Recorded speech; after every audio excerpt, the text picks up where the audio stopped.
और अब आपको सीधे लिए चलते हैं श्रीधाम अयोध्या, जहां पर मुख्यमंत्री योगी आदित्यनाथ दीपोत्सव के अवसर पर जनता को संबोधित कर रहे हैं। तो प्रधानमंत्री मोदी जी का संकल्प के अनुरूप हम लोगों ने तय किया है, ये अयोध्या अब दुनिया की वैश्विक आध्यात्मिक राजधानी के रूप में अपने आप को स्थापित करेगी। ये अयोध्या भारत की आस्था की राजधानी के रूप में अपने आप को स्थापित करेगा। अयोध्या में सब कुछ होगा जिसको हम लोगों ने अलग अलग थीम के साथ यहां विकसित करने का निर्णय लिया है। सुगम्य अयोध्या भी है तो सुरम्य अयोध्या भी, सक्षम अयोध्या भी तो स्वच्छ और आयुष्मान अयोध्या भी, सांस्कृतिक और आधुनिक अयोध्या भी है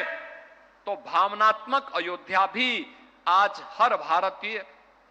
आस्था को यहां पर देखने को मिल रहा है। आज दुनिया यहां पर दर्शन करने के लिए आ रही है। आप अयोध्या में श्रद्धालुओं से पूछे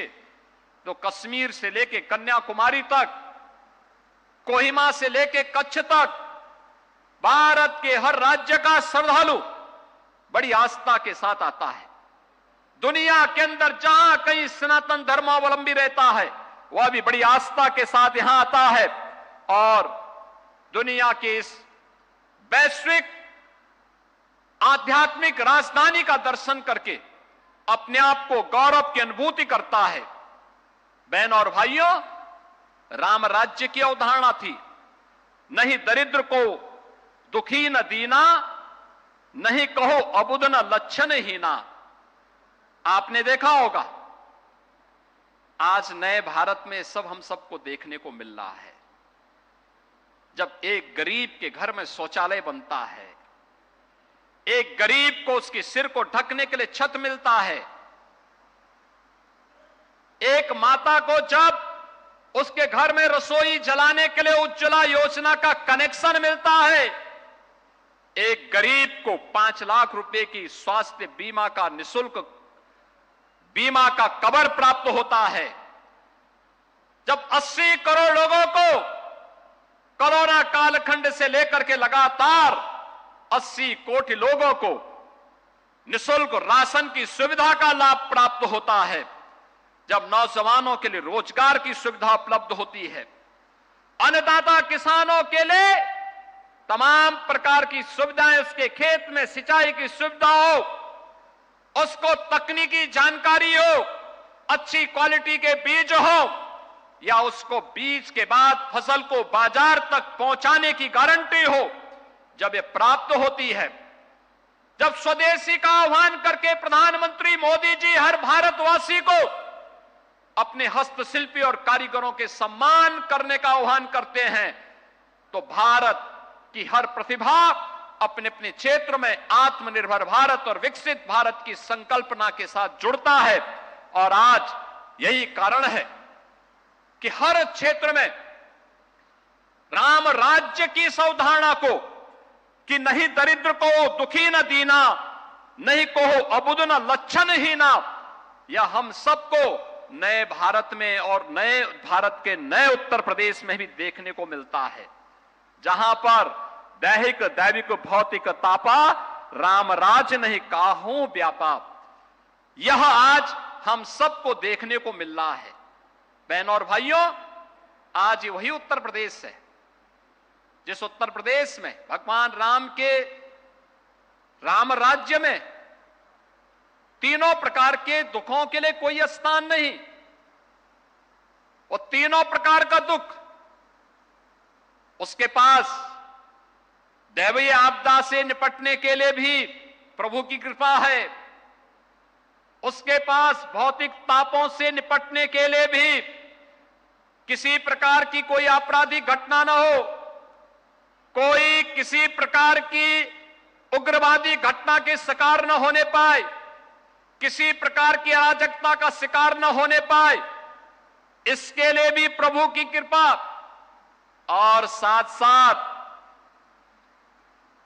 किसी प्रकार की बीमारी को भी समाधान करने के लिए नए भारत में आयुष्मान भारत की सुविधा, बीमारी के उपचार के लिए, आध्यात्मिक दुख के निदान के लिए और उत्तर प्रदेश में आपने देखा होगा सुरक्षा का एक मॉडल, हर व्यक्ति उत्साह और उमंग के साथ त्योहारों के साथ जुड़ा हुआ है। क्या 2017 के पहले इस प्रकार का उत्साह और उमंग होता था क्या? पर्व और त्योहार आते थे, लोगों के मन में एक आशंका आती थी, वह आशंका होती थी पता नहीं कहां दंगे हो जाएं, कहां पर हमारे दुर्गा मूर्ति के पंडालों में, लक्ष्मी मूर्ति के पंडालों में आगजनी की घटना हो जाए, कहां रामलीला में उपद्रव कर दिया जाए, कहां पर गुंडों की फौज आकर के पूरे वातावरण को प्रदूषित कर ले। ये लगातार इस प्रकार के वातावरण को खराब करने का कुत्सित चेष्टा होती थी, लगातार इस प्रकार का दुष्प्रचार होता था। लेकिन बहनों और भाइयों, आपने देखा होगा 2017 के बाद हम लोगों ने प्रभु श्री राम को अपना आदर्श माना, हम लोगों ने उनके इस आदर्श को अपने जीवन का मंत्र माना, जिन्होंने दंडकारण्य में प्रवेश करते ही ऋषि मुनियों के उस समय के जो स्थितियां थी, जो राक्षस आतंक पैदा किए हुए थे, जिन्होंने अराजकता पैदा की हुई थी, जिन्होंने पूरे दंडकारण्य के आश्रमों में, जहां भारत के शोध का, भारत के विज्ञान और अध्यात्म का एक बेहतरीन केंद्र था, जिन राक्षसों ने उस पूरे क्षेत्र को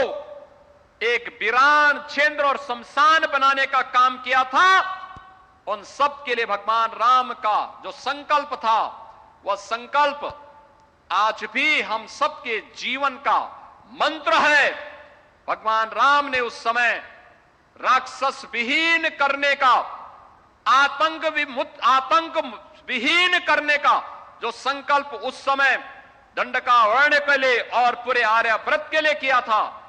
वही आज हम सबके जीवन का ध्येय वाक्य बन गया है, हमारे जीवन का मंत्र बन गया है। आप देख रहे थे